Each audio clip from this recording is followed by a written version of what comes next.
पुष्कर। ब्रह्मा जी ने जो स्वयं बनाया, अपने हाथों से बनाया, वो इस पवित्र तीर्थ को बनाया। कैसे बनाया?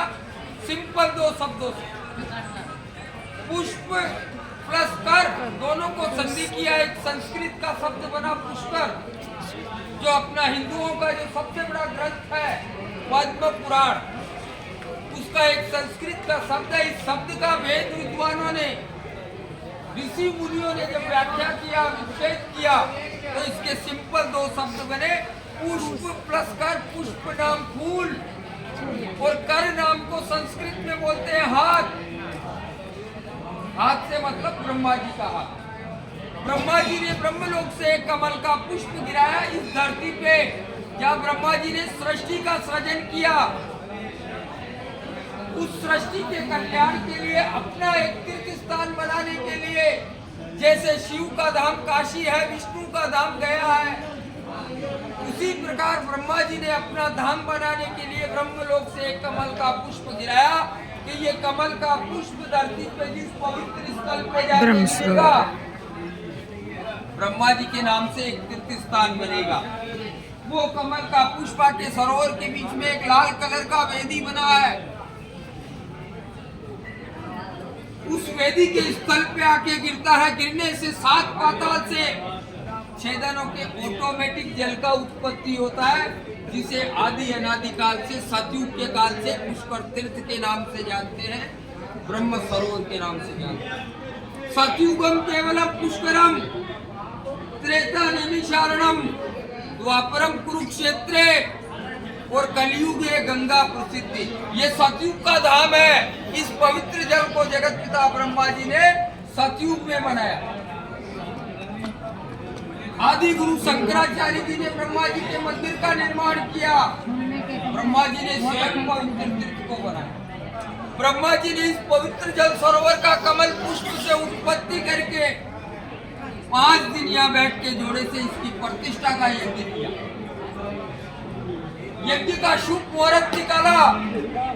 दीपावली के 10 दिन बाद जो एकादशी आती है, जिसे अपन देव उठनी एकादशी बोलते हैं, 12 महीने का सबसे बड़ा महीना कार्तिक का महीना, देव उठनी एकादशी से लेकर पूर्णमासी तक 5 दिवस तक ब्रह्मा जी जोड़े से बैठ के इस पवित्र सरोवर की प्रतिष्ठा का यज्ञ करते हैं।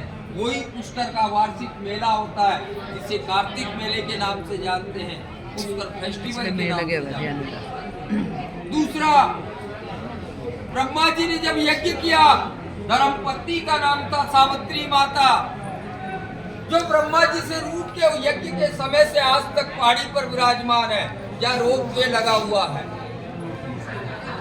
क्यों विराजमान है कि जब ब्रह्मा जी ने यज्ञ किया तो सावित्री माता को ब्रह्मलोक से मृत्युलोक में यज्ञ स्थल आने में देर लगा। ब्रह्मा जी का यज्ञ का शुभ समय निकल रहा था। ब्रह्मा जी ने दूसरा विवाह किया वेद माता गायत्री से। धर्मपत्नी सावित्री माता नाराज हो गई।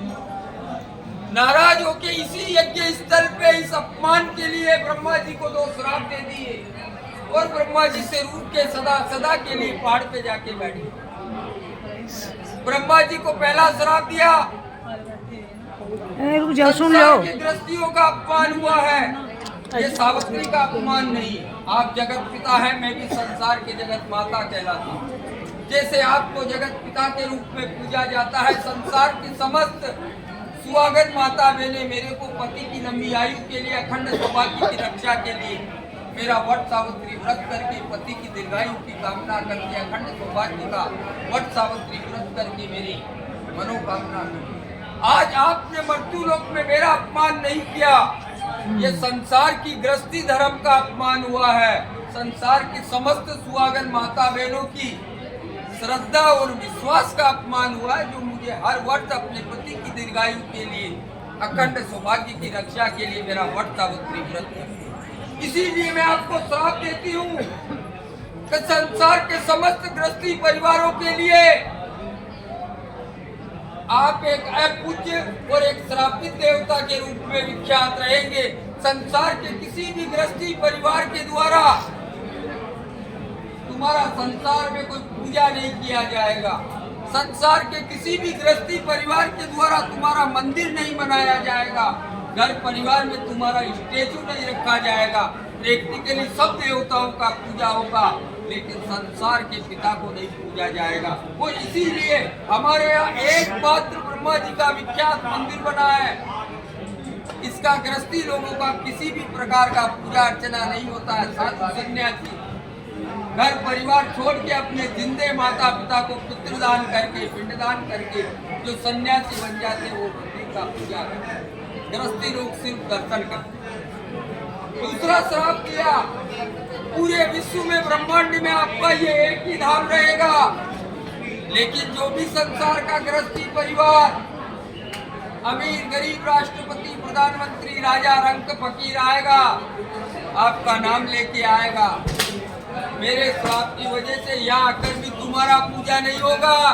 तुम्हारे नाम से ये तुम्हारा पवित्र धाम पूजनीय रहेगा, जिसे आपने स्वयं जोड़े से बैठ के गायत्री के साथ पूजा। इसीलिए संसार का जो भी गृहस्थी आता है श्रद्धा भाव से पवित्र सरोवर का स्नान करता है। स्नान नहीं करता है तो छींटे मारता है।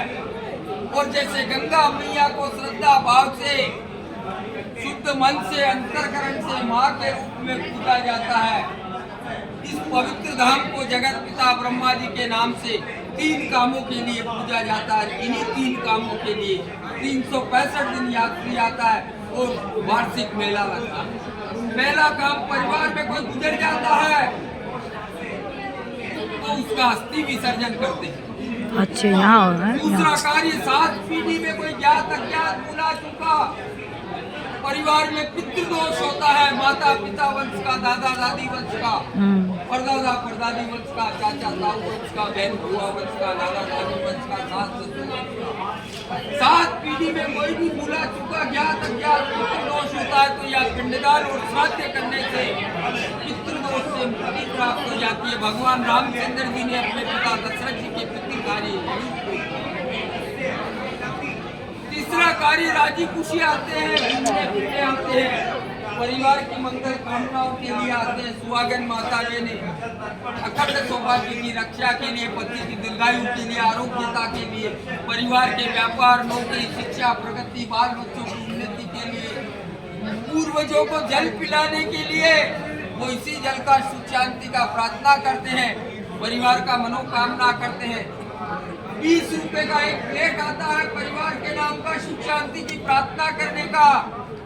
परिवार के नाम से सुख शांति का प्रार्थना करते हैं, मनोकामना करते हैं, पूर्वजों को जल देते हैं। ए बबली, इन्हें बोल, ये इकट्ठे करके दे देंगे। भावना बनाया, सामर्थ्य बनाया, इकट्ठे करके दे दियो। दान दक्षिणा देते हैं। भगवान ने जैसा बनाया अपने श्रद्धा और सामर्थ्य से देते हैं, कोई जबरदस्ती का दान नहीं देते।